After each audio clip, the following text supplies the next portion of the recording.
Hello friends, education અડ્ડા 71 YouTube ચેનલમાં આપ સૌનું હાર્દિક સ્વાગત છે। આજે આપણે ફોરેસ્ટના જે એક્ઝામ લેવાઈ રહી છે તેનું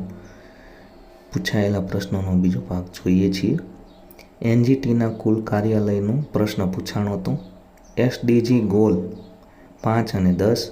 ઉન્નતિનો વિરોધાર્થી શબ્દ, આશીર્વાદની જોડણી, રાજ્યપાલ રાજીનામું કોને આપે, ખનનથી કયો વાયુ મળે છે, કૂવો હવાડો કરવો એ કહેવતનો અર્થ પૂછો તો, કવિતામાં પદ પૂરવાના હતા, શબ્દ સમૂહ, સરદાર પટેલ અમદાવાદમાં મ્યુનિસિપાલિટીના પ્રમુખ ક્યારે બન્યા હતા, ગુજરાતની વસ્તીનું સાક્ષરતા પ્રમાણ,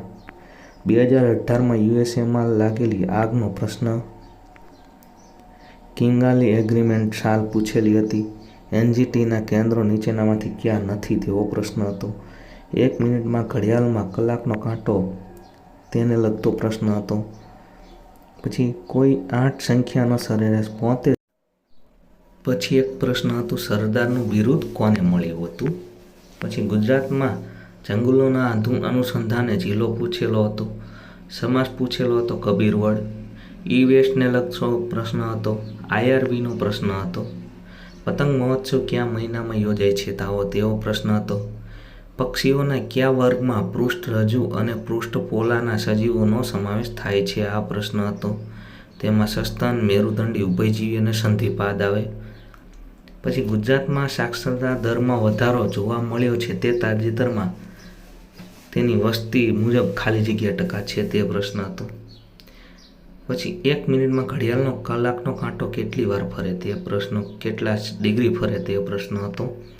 કચ્છના રણનો પ્રશ્ન હતો, કચ્છના ઘાસ વિશેનો પ્રશ્ન હતો, દ્રોણાચાર્ય પુરસ્કાર 2023, કાર્બન અને શૂન્ય આંક લક્ષ્યાંક વિશેનો પ્રશ્ન હતો, પછી જાવાન ગેંડો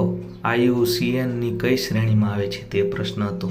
ગ્રીન હાઉસ ઇફેક્ટ વિશે 2 થી 3 પ્રશ્નો હતા, નાના મોટાવાળા ગણિતમાં પ્રશ્ન હતો, પછી